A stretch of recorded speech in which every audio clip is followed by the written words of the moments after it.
I'm Janae Bennett. I'm the foster director for Dallas Pets Alive, and we have been around since 2012. And we started out as an all-dog rescue, and then someone along the way, probably Caitlin or Tina, convinced leadership to allow foster cats. And ever since then, our foster cat program has been growing and growing.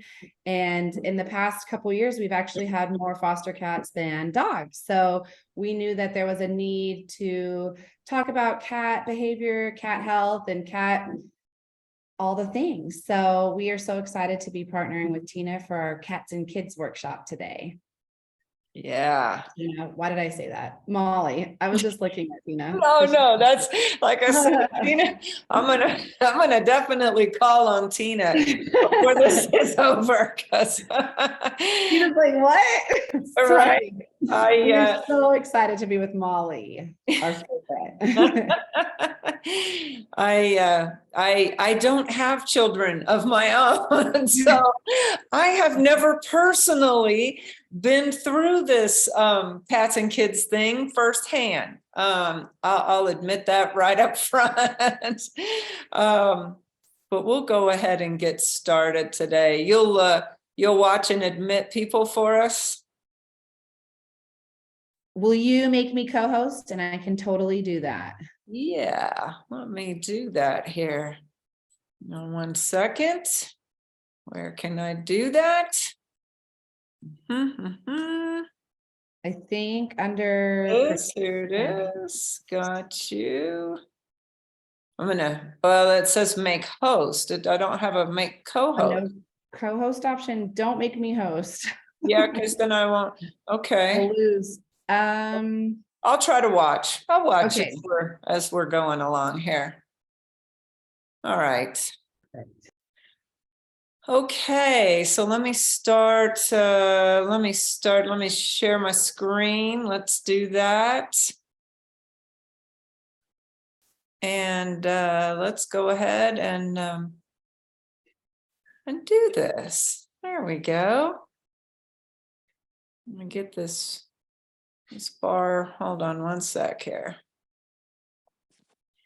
What did I do? I messed up the bar here. And well, there we go. Okay. Now I'm set. All right. So welcome everybody to Cats and Kids. As I said, this was suggested twice by Dallas Pets Alive. I kind of ignored it the first time and felt like the second time they brought it up that you really wanted to hear about cats and kids. So we're doing this today. And I'm going to get there kind of fast because I really do want, for teasing Tina, but I really do want to hear from those of you that have kids and have had firsthand experience with this. And I know that you're going to have some ideas that are going to be even better than what I've come up with today. So I think everyone here knows who I am, but if not, I'm a certified feline training and behavior specialist and a certified cat behavior consultant through the International Association of Animal Behavior Consultants. I'm a fear-free certified trainer. I'm a Reiki master teacher. I just finished my first Reiki for Animals class and had 5 people that I made Reiki people. And that was really, really, really fun. So I started Cat Behavior Solutions, which is basically, I help cats in their home that are having behavior issues for the primary reason of keeping them out of shelters, because I've been in shelters decades and shelter euthanasia is still the #1 cause of death in cats. And so shelter diversion is a real passion of mine. I developed Cat Talk Radio so that I could build a library of podcasts of resources. So if you haven't already checked that out, check out Cat Talk Radio and share those. There's some good stuff there. So today we're going to talk about the issue. Why are we even talking about this? Why is it an issue? And I want to talk a little bit about how does the cat feel in this situation? And then I want to start in the beginning, before it begins, like when you're pregnant. And then how do you prepare for a new baby? We need to talk about toxoplasmosis, of course. I want to talk about baby and cat introductions. And then we'll move to toddlers and children. We're going to talk about respect, control, rules, very important, and feeling loved, how everybody can feel loved through what is often a difficult situation. So start with, why is this an issue? Why are we even talking about this? From the cat's perspective, this is an issue, can be an issue, when a cat has never seen a kid during its sensitive development period. That's a really narrow window. We've talked about that before. It's 3 to 7 weeks of age. So in that time, if a cat has not seen a baby or a small child, chances are they're going to be afraid of that later in life when they're an adult. And you know, when I adopted Pico, it was very important to me. He was already 8 weeks old, so I knew I had missed that sensitive development period. I thought I was going to foster a nursing mom and keep a kitten, that would be how I would acquire my next cat, so that I could control what happened in that sensitive development period. But it turned out he came along, he was already 8 weeks. So before I adopted him, I needed to know who fostered him. Called her and had an in-depth conversation with, what is your household like? Where did you keep these kittens? And thankfully, she had a really chaotic household. She kept the kittens in a pop-up kitten playpen in the middle of the living room. She had young children, she had dogs, she had adult cats, she even had horses and goats. There was just stuff going on all the time. And I said, that's great, that's my cat. And so whenever we've had the opportunity to have kids over, Pico has not been afraid. He's intrigued. He goes right up and sniffs them and doesn't seem to be afraid of them. And I think that has a lot to do with it. So the other thing is, there's a struggle for control in this relationship between cats and kids. Control is extremely important for a cat. They need to feel like they are in control of their territory and their environment. It's one of the reasons why routine is so important for them, because it's predictable. They don't like it when things are unpredictable and they're out of control. And a child feels a lot the same way. As they're learning to get control over their world and what they have control over and what they don't, they test a lot of boundaries in trying to gain control. So there's this real struggle for control between the cat and the kids. Worry, we worry. This is an issue because we worry about cats being in kids. We worry the kid's going to hurt the cat. We worry that the cat's going to react defensively and hurt the child. We worry that the cat's going to develop behavior issues. And we worry about the cat's feelings, of course. If we didn't, we wouldn't be talking about this today. It's an issue because it's strange for the cat. Things are changing. It's really strange. It smells different. It moves different. It sounds different. Kids move erratically. They're down at a cat's level, which cats aren't used to. So it's strange. And that's an issue for a cat. Fear, of course, is the issue. You know, the cats feel fear of kids. Everybody's feeling fear, just like worry. You fear that your cat's going to grab that kid's cat. The kid is going to grab the cat's tail and yank on it and hurt the cat. So it's better, obviously, because of all this, to adopt a kitten if you have kids. It's much less stressful on the cat. The cat can be conditioned, kitten can be conditioned to handling and things like that and tolerating it a little better, but it's not necessary. Cats can tolerate it too. And we'll talk about that today. Let's start at the beginning. Ideally, when you're integrating cats and kids, you're going to start before the kid's ever here. Ideally, you have a cat and you have a kid coming into the home.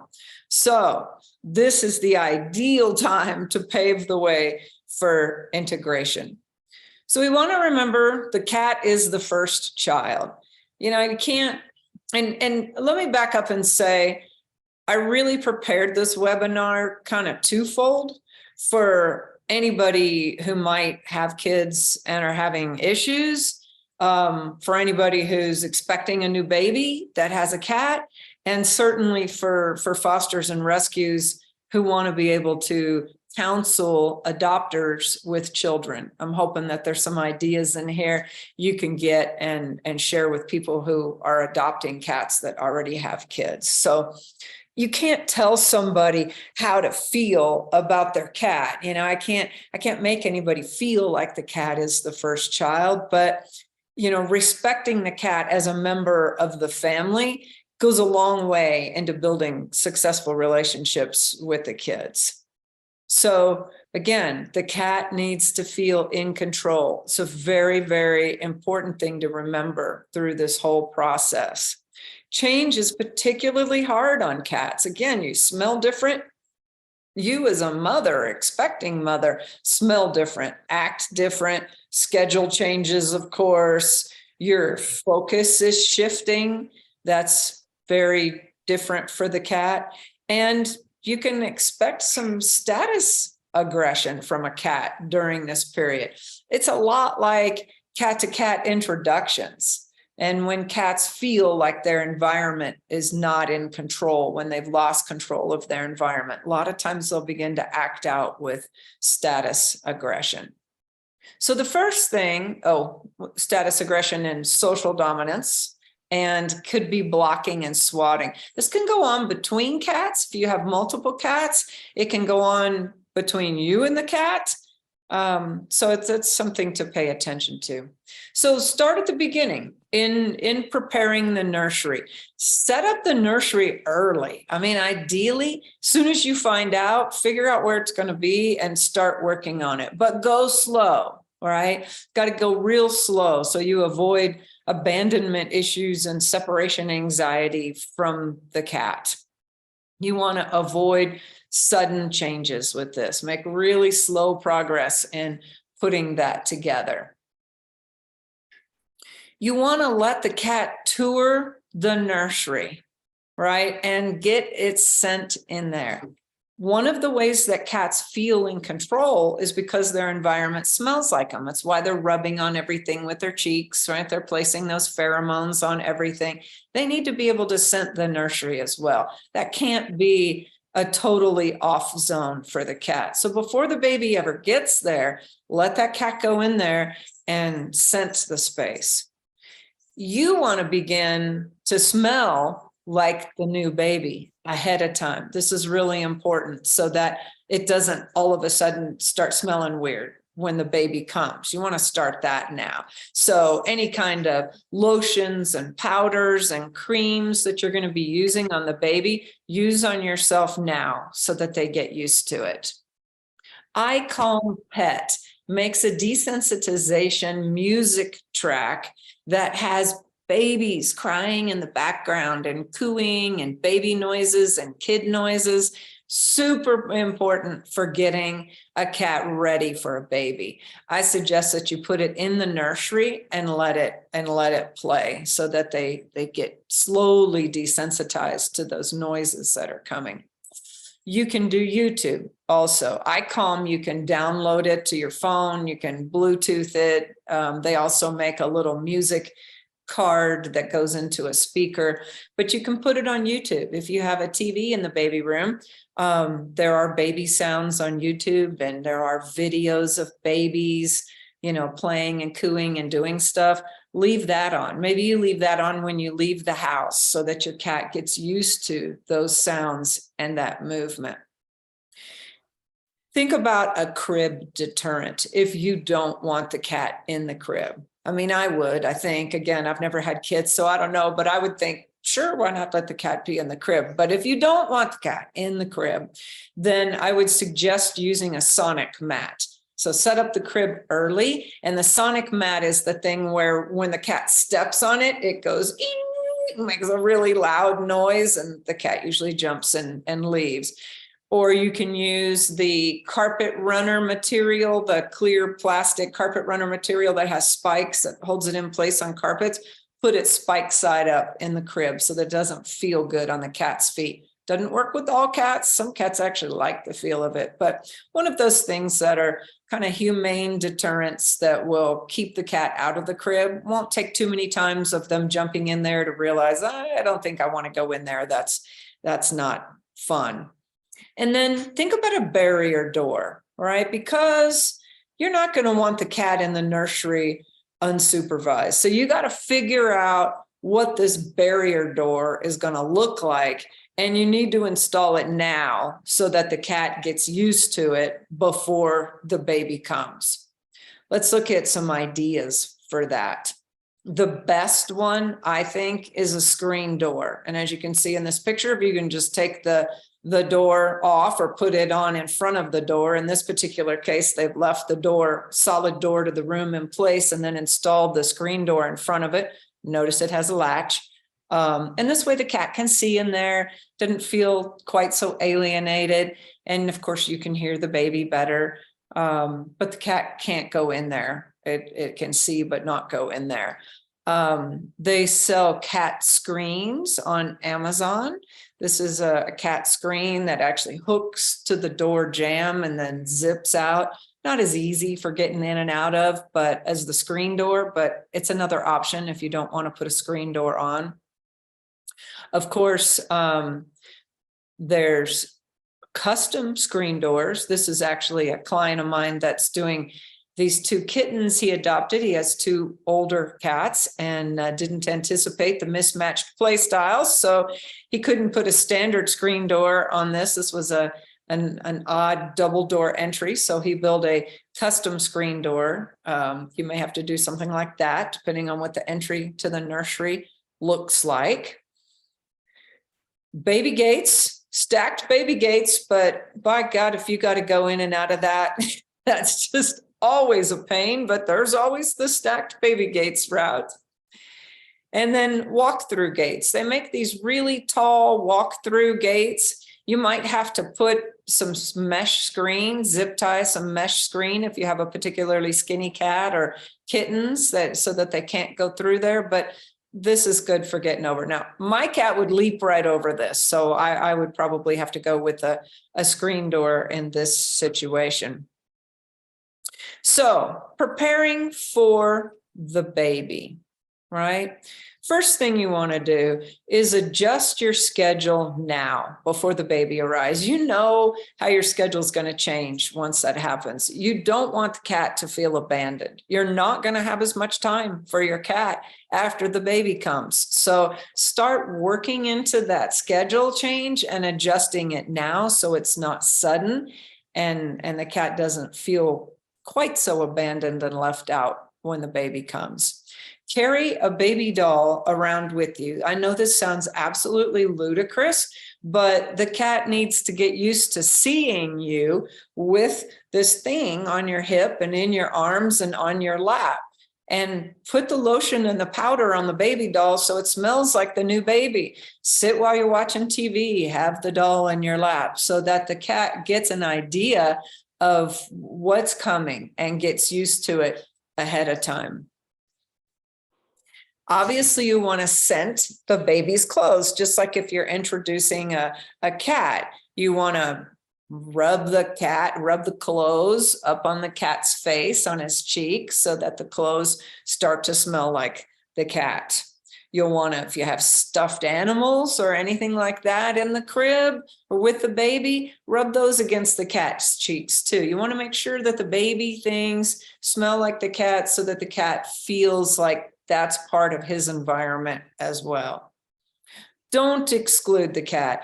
Don't lock the cat in another room. This is a happy time for your family's life. And the cat's going to feel sad and stressed out being left out. And, you know, they might lash out. You might get inappropriate behaviors like, you know, stopping using the litter box or attention-seeking behaviors. So don't leave the cat out of this happy time. In fact, have fun with it, right? This was a fun baby announcement that was very cute. What to expect when your human is expecting. And his little bookmark says, when the baby's going to be born, and he's reading this book, get answers to questions like, what is this creature? What is this noise? Why won't it stop? What is that smell? So include the cat in a fun way, maybe in your baby announcements. So let's talk a little bit about what the biggest fears surrounding cats and babies. When you're pregnant and you go to see your OBGYN, they're undoubtedly going to tell you, you have a cat, be careful with toxoplasmosis, right? So we need to just talk about this just so we can talk about the reality of it. What is it and how much of a risk is it really? So it is a parasitic disease that cats can carry and pass along when they eliminate in the litter box, right? But your chances of actually getting it are really rare, especially if your cat's an indoor only cat. All right. It's really more about raw meat. If you are feeding your cat a raw food diet and you're pregnant, you might want to switch to a canned food for the pregnancy period until you deliver, because really raw meat is where you're going to get more of an opportunity to get toxoplasmosis than out of your cat's litter box. It's really all raw meat handling. You're more likely to contract it from eating unwashed fruits and vegetables or undercooked meats than you are from your cat's litter box. But if you are concerned, if your doctor has scared you to death and you have to do something about this, just have your partner take over the litter box cleaning while you're pregnant. I mean, that's a good excuse anyway, right? And if that's not possible, or you don't have a partner or anybody living with you that can do that for you, then just wear disposable gloves and a mask while cleaning your litter box. And especially when you're like dumping the litter and cleaning the box, and just make sure you're washing your hands afterwards. You want to use a clumping litter that doesn't easily stick to your cat's paws, because they'll be tracking it all around, and that's how it gets around the house and you get exposed to it. I think the bottom line is it's not something to be hugely worried about. It's certainly not time to get rid of the cat over it. I've heard some people tell me, oh, I've got to get rid of my cat. I'm pregnant. My doctor told me I have to because I could get this toxoplasmosis stuff and I'm not going to have that, for my baby. So it is not that big of a deal. Educate yourself and others about the real dangers, which is be careful when you're handling raw meat and vegetables during this time. Mop your floors frequently. Use a litter disposal system like the Litter Genie. That way you can just scoop and put it right in the Litter Genie, and you pull the trap out and it goes down into a plastic bag, and it's much more sanitary for cleaning. Let's talk a little bit also about the wives' tales, because that's important for people who may not know, they're hearing these things and they just aren't educated about it. So it's important to talk about. They're basically, I think there's 5 of them. Cats can tell when you're pregnant. Maybe they can, cats are so sensitive to smell and changes in smell, especially in you, that it wouldn't surprise me if a cat can detect when you're pregnant. A lot of animals can detect when we have cancer and other types of diseases and issues. So why not pregnancy? That's actually a wives' tale that might actually be true, but you have to rehome your cat immediately. Obviously, that's usually about the toxoplasmosis. So just don't handle raw meats or fruits or cat poop. Don't handle your cat poop either, and you'll be fine. You have no reason to have to rehome your cat if you're pregnant. Cats will suck the breath from a baby's mouth. And this is an interesting one. Cats might be drawn to the milk scent. Cats are drawn to milk, even though they're lactose intolerant, because of the fat content in the milk. So that is possible. I would say use a baby monitor. And, and the deterrents, like we talked about, the sonic mat and things to keep the cat out of the crib. But I think baby deaths due to cats sucking the breath out of them, I didn't look that up, but I'm betting there's not many. Crying babies make cats do dangerous things is another one. And that one made me laugh because crying babies make me do dangerous things. So I can see that. I mean, it certainly is going to make your cat anxious and worried and concerned, to hear a baby crying, but he's not going to hurt the baby. I mean, if a cat goes to a baby because it's crying, it's probably more because they're seeking warmth than they're going to do something dangerous with the crying noise. Cats hate babies. That's an interesting wives' tale. I think as long as the cat's socialized and introductions and preparations are done, I think cats and children make an excellent match. In fact, they can lifelong relationships, and it's wonderful. You're raising little kids that are going to grow up to be wonderful cat parents. So I don't think cats hate babies. They hate change, which is why you've got to prepare them for this. And the last one I found was a cat's fleas will kill a baby. A cat, fleas might give a baby rash, but definitely I don't think any babies have ever died from fleas. So that is also a wives' tale. So introducing the baby. You want to make sure you go very slow with introductions, super slow.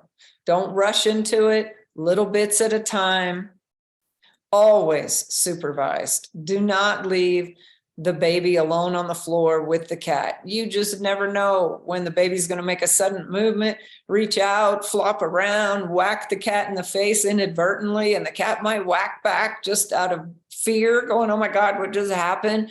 So always be there and present in the middle of that introduction. Closely watch the cat's body language. Do not let your cat become uncomfortable with anything that's going on. Stop the interaction if the cat is stressed. Cats have very, very long memories. And if they have a bad situation between the baby and them, they're going to remember that. And every time they see the baby, they're going to say, oh my gosh, there it is again, and get into that fear emotion. So watch the body language carefully. Ears go back, as you see in this picture, obviously recoiling. Stop the interaction immediately and let the cat go on. Obviously, keep your cat's nails trimmed, right? We don't want kids getting hurt either. So keep the nails closely trimmed, put on the little soft paws for extra protection if you're worried about that, but keep their nails trimmed. So toddlers and kids, let's move to this section. And I loved this little meme. Instead of asking if the cat is good with kids, ask yourself if your kid is good with cats. And if not, teach them. And I love that. So next time somebody comes into the shelter or the rescue and goes, well, we need a cat that's good with kids. And you go, well, do you have kids that are good with cats? Because, So teach kids to respect the cat. Right? Somebody, can you guys mute yourself if you got stuff going on there in the background? Teach kids that they don't always need to be touching the cat, right? This is something I have to teach volunteers often in a shelter. We don't need to always be petting and touching all over the cat. Kids are especially handsy, right? They want to be touching everything and testing everything and feeling what it feels like. And so we have to teach the kids that we let the cat initiate interaction. When that cat rubs on you, then it's okay to touch it. Don't touch it otherwise. Don't touch is probably one of the first things that a kid learns on everything around the house, cat included. Of course, you need to lead by example. right? You need to show them how and where to pet the cat. Pet the cat where he likes it, on his face and his chin and around his ears. Don't pet the cat on the belly. Don't pat the cat on the back or its legs. Don't grab its legs. Stroke with the fur down from the head to the tail, not the other way. You've always got to teach cats that. So you make sure you're obeying all the rules and leading by example as you're teaching the kids what to do. I think it's really, really important to establish consequences for kids. For violating these, any rules that you set up in the house. Real important. So teach kids how to hold a cat, not with the back legs dangling.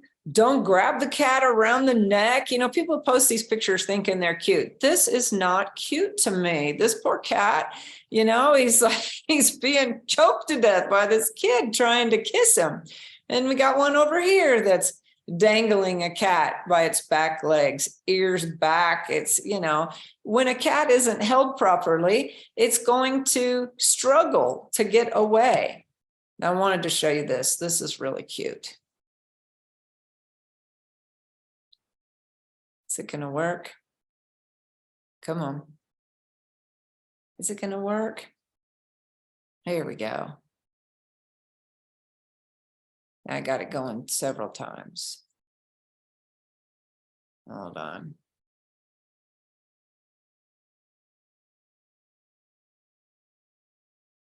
We don't do that. Please. We don't do that. But she's happy for me. She's happy for that. She's happy. I love that cat's face. See. I thought that was cute. But she's happy to see me. Look at her. Okay. So practice with a stuffed animal. If you have kids, so this is a situation where you've already got kids and you're going to get a cat, right? You've missed that opportunity you didn't have the cat before you had the kids. So how are we going to prepare the kids for this new cat coming into the house? I recommend getting a stuffed animal, get a life-size cat stuffed animal and have the kid practice how to hold it, where to touch it, what to do with it, so that it knows when the kid comes around, when the animal comes into the house. Get the child involved in caring, right? If you already have kids and you're getting a cat, then this is a really good opportunity to teach responsibilities. And by that, I mean positive associations with the cat. So this means go ahead, have the kid feed the cat. This is a real good bonding opportunity for the two of them. So have the kids prepare the meals or at least put the dish down for the cat. Have the kids get involved with treat toss, giving treats and treat toss. That's a real fun game for everybody. The little kid gets to throw something across the room. They love doing that. And the cat goes scurrying off after it. Then it's a great game for everybody. Prey play. Boy, cats need a lot of prey play. And what a better opportunity than to task that with the children. Okay, and teach them what prey is and how a cat hunts and how we play, that it's not always keep away. We got to let the cat catch it every now and then too. Teach them the importance of prey play, and it becomes a fun game. They can run around the house with the prey trailing behind. They can teach them how making it go behind the sofa is very intriguing for the cat, and the cat runs and pounces on it. And you can always hear the kids squealing when the cat runs and pounces. It's an excellent opportunity to get positive associations between the two of them. You can even teach a child, no matter what age, how to train a cat. Simple stuff, right? This doesn't have to be clicker training where they're learning clicker, just real simple training, right? Cat does something and the kid rewards it for it. You teach the cat something and then show the kid. Teach the cat to sit up. Show the kid that if you hold the treat up in the air, like this little guy's doing, the cat will sit up, and then you give them the treat. It's a great, great mental stimulation for both the kid and the cat. And fun things. Make sure that they're having fun. Bubbles. They make catnip scented bubbles now. So get a bubble machine and put the catnip scented bubbles in it, and then everybody can have fun. Disco balls, little light bouncing around the room. Maybe it'll be dance hour for the kids and the cat can chase the lights around the room. Make sure that there's lots of positive associations between the two of them so that they do bond and get a tight relationship. Now, I do think you ought to have rules. As I was a kid, I didn't have many rules. I was one of those kids. didn't have many rules, but I think some good rules to establish with a cat in the house is no running around the cat. If the cat's in the room, you don't run. They can trip, they can fall, they can not see the cat, run into the cat. So sit quietly when the cat's in the room, no running. Use a soft voice when talking to the cat. Teach them that cats don't like loud shrieking sounds. And so we have to use our soft voice to the kitty. Watch where you step. Boy, that's a hard thing to teach adults, not to mention kids. And you know how kids are, they walk around like this girl's looking with their heads up and what's going on. They're not really watching where they step. So watch where you step is a really good rule to teach a child. And I would teach them, do not pick the cat up. Just don't do it. They don't need to do it. Definitely don't hold the cat in a baby position. Never have a child do that. If you are going to have your kid at an older age, like this little girl is, pick up a cat, then teach them how to do it right. Teach them that that rear end needs to be supported. And if they're not big enough to pick up the cat correctly, then they shouldn't be picking the cat up. No dressing the cat up in their baby doll clothes. I know it's adorable. It's like especially adorable, but that's probably not a thing the cat is really going to enjoy. So that would be a good rule to have. And maybe they earn time with the cat, especially as they get older and they learn, you do your chores, you get, the cat can come hang out in your room tonight and watch TV with you or do your homework with you or whatever it is. But earning time with a cat is a good system to establish. Now for the cat's going to need some things too. The cat needs high places. Really high places to get up and away. That cat has to have the option to get out of reach from the children.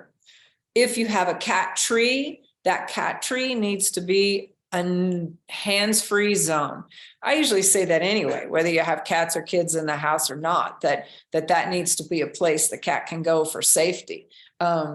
Pico has his high space that he's actually in right now. I'll show you. He's up in his bed up there above the window. That's his little safe place. Nobody touches him. We can't reach him. We're not even tempted to touch him. Cats need to have a high place to get up and away when they're not comfortable with what's going on down at floor level. Allow the cat to hide. That's okay. Get them hiding spaces, preferably not on the ground like this, but up higher where they can crawl inside and feel protected. If that's what makes your cat feel safe, give them anything that makes them feel safe. Get a permanent sanctuary room. We're good at creating sanctuary rooms when we're bringing a new cat home, but maybe your cat has a sanctuary room. You've got a room in the house that's your cat's room. Your kids have their room, cat has its room. And cat gets tired or the body language is telling you that, the cat's had enough and getting annoyed, then go put the cat in its room so that it doesn't have to interact. Or better yet, build a catio so that the cat can go through the cat door and get away from the kids and the noise and everything else that's going on in the house. It's important that the cat have its own sanctuary room. Mommy too, I would suppose. Another real important thing is you clicker train your cat, go to place. I have a instruction sheet, and if you'll email me, if you'd like my go to place training instructions sheet, email me, molly@cattalkradio.com. That's the easiest one, and I'll send it to you. But you basically teach your cat to go to a mat or a place, and that way you can move your cat away from the child at any time. Kids having a tantrum, kids being inappropriate, you need to get the cat out of the equation. You can say, go to place or go to mat. So take some time to clicker train the cat. That's going to help everybody to move the cat out of a situation if you need to. Be sure to shower your cat with extra love and praise during this time, because you know that your attention is divided. And so let the cat know that, hey, we love you too. We really love you a lot. And we appreciate you. And we'll make sure we're showering you with all the things that you love as well, not just the child. And a really important thing is, don't ever threaten to give the cat away. I hear that people say, if you don't treat that cat right, we're going to give it away. Boy, there is nothing more horrible that you could say to a child. You're teaching that child irresponsible pet ownership. You're teaching that child that pets are disposable, and that is just not acceptable. So don't ever use that as a bargaining chip. If I'd ever had children, it'd have been the other way around. It would have been more like, if you do that to the cat again, I'm going to give you away. This is one of the reasons I didn't have children. So, and on that note, that's what I got for you today. I'm going to stop sharing my screen so we can chat now, because I want to hear more about what you guys have to say about this topic. I know there's a whole lot more experts on this. What do we got over here in the chat? I can't see this up here. What does it say? Can't get this to zoom up for some reason. Teaching kids about touching cats is the same as what we teach about touching humans. Consent. Oh yeah, that's an excellent. I love that. I knew you'd help, Tina. Take that mute off and tell us more. It's funny because I think early on, I wasn't worried about cats. I was more worried about dogs, right? The kids running up behind dogs and getting excited. Animals in general just excite kids. And so we started very early, from as early as Henry could walk, even sitting on the floor, putting his pointer finger out, and we always let the animal lead, and we wait for a sign. And the sign is a form of consent. And we talk about the difference in the signs, like with a dog, you know, they'll wag the tail, or they'll lick you. And with a cat, they usually will push their cheek on you, and we talk about the different signs and you know, the whole eye closing thing. But we started the conversation about consent very early. And it's really the same thing. It's just that cats can't speak and say, yes, I'd like a cuddle. Yes, I wouldn't. And I think it's just a theme that we've had early on. And so it's just the same. And that's just it. I think people forget because they're animals, right? It's like owners are in control of the animals. Well, actually the animal's an animal, and the animal gets to decide what they want to do. You can't force the animal to do anything, although humans try. So if you instill the mindset of like, we need to ask and seek consent from an animal, it's the same thing like we do with humans. Great. I love it. Thanks for sharing that. That is so true. So true. And teaching that in the context, I mean, it's just such an important thing to teach them about touching any living thing, you know, anything, humans and otherwise. I'm teaching my 6-month-old this every day, and he always waits for the cat to come to him. Oh, great. And at 6 months, he's understanding that? Yeah, he really, really is. Oh, that's great. So at 6 months, they can start understanding simple words like no or wait. And I started a little while ago making sure that if he reaches out his hand, I take a step back so that he's not touching the cat. So he knows that if he reaches out his hand, he's not allowed to touch. These kind of nonverbal things. And now we had a big breakthrough today where the cat walked up and right over the baby on his playmat, just stepped right over the baby, and the baby put his hands down. Oh, that's great. But had a smile of total ecstasy. He's so obsessed with the cat, but he knows when the cat's there, I put my hands down. That's so starting early does work. Yeah. And that's a little bit different perspective to take than Tina did. Tina was having the baby put the finger out and letting the pet come to him. But I like that too. And I love that you taught it with you, that you stepped back when they're reaching. And that's such a great way to teach such a great way to teach that reach isn't getting you what you want. And as soon as you stop reaching, then I step towards you and you get what you want. Yeah. Exactly. Yeah. That's awesome. Great. Anybody else on that has kids and has some sage wisdom to share in this? No, everybody else childless also, or it's been so long ago you don't remember. Yeah, right, Doug. Yeah. Okay, that's it.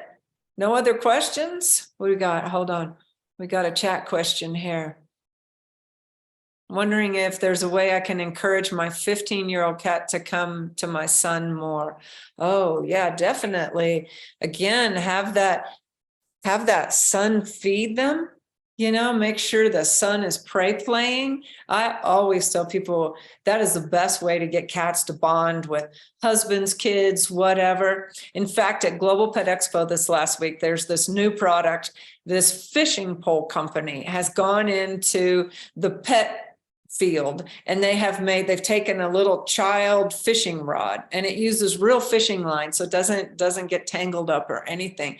And you cast the fishing pole with the little dangle toy on the end of it, and then reel it back in and cast. That would be really fun for your son to do, and the cat at the same time. So prey play is just a wonderful way. You can buy it. I'll send you the link. I think they're on Amazon. I'm not sure. I'll look at my notes from the show and I'll send you that link because they're awesome. We're going to start carrying them, but right now they're packaged in these boxes that just make the reshipping ridiculous. So they're going to start packaging this summer with just the pole in a plastic bag, and we'll be able to get it in a priority mailbox. So we're going to start carrying them this summer, but right now their packaging is just monstrous. But that's, I think you have to encourage your 15-year-old cat to, not be afraid. That's the thing, obviously, because your cat was 10 even when your son was born. So that's just treat toss. That's the other thing. Anything where the child's not necessarily touching the cat, but they're engaging in a game together. So get some good little hard treats and have your son toss them and have the cat go scurrying off after it. That's good. And again, I think, a form of clicker training or marker training teaches the child early on the power of positive reinforcement, and then also teaches the cat that the child is full of interesting games and problem-solving opportunities and mental stimulation. I think that's a really good thing for the two of them to do too. In fact, when I send you the link to the fishing pole, I'll send you my go to place training. It might be a little more, might be something you have to teach the cat to do, but then your child can cue it and then reinforce the cat for doing the behavior. I know anytime we have a Oh, of course you can click or train a 15-year-old calico. You can, absolutely. Absolutely you can. You just got to, the key to training cats is making sure that you have a treat that makes them want to do absolutely anything for that treat. I have found that lick and lap that Vitacraft makes is pretty much universally loved by all cats. We sell that on our website. But if your cat isn't into that, then try like just shaved deli turkey. That works really well. Also, baby food, anything like that, chicken baby food, no gravy, but just the chicken kind.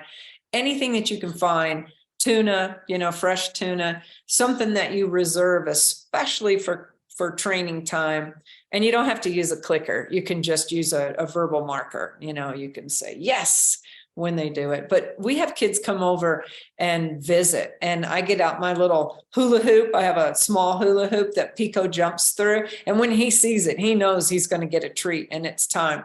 And I have the kids hold the hula hoop and Pico jumps through it. And oh my gosh, the kids are just tickled to death. And, everybody thinks that's fun. So there's lots of ways that you can, now my older cat wouldn't jump through the hula hoop. So that might be something your 15-year-old cat's not willing to do, sail through a hula hoop, but you can easily start out by teaching her to come to your finger, nose to finger, and then use that as a lure to teach her to spin.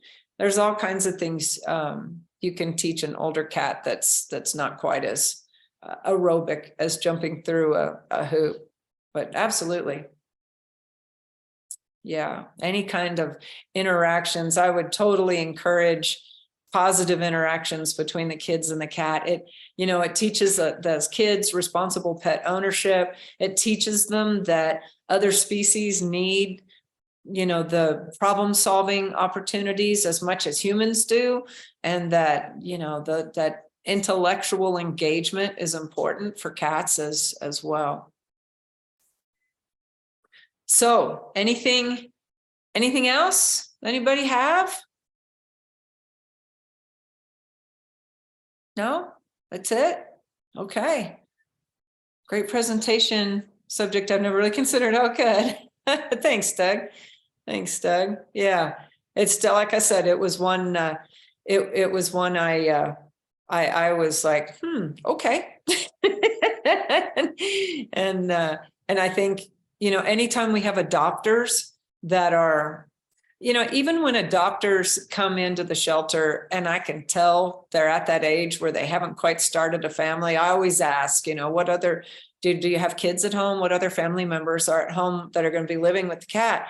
And when they don't have any, I always bring it up and I say, you're probably going to have kids at some point in the future. And so you should really think about, how you're going to integrate the cat and stuff like that. I encourage them to start thinking about it way, way early. So I'm glad we're doing this because this will be something you can share with adopters and people that come in that either have kids or are thinking about having kids.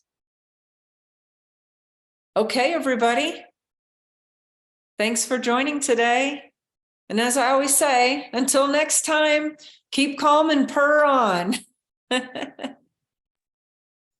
Have a great rest of your weekend, everyone.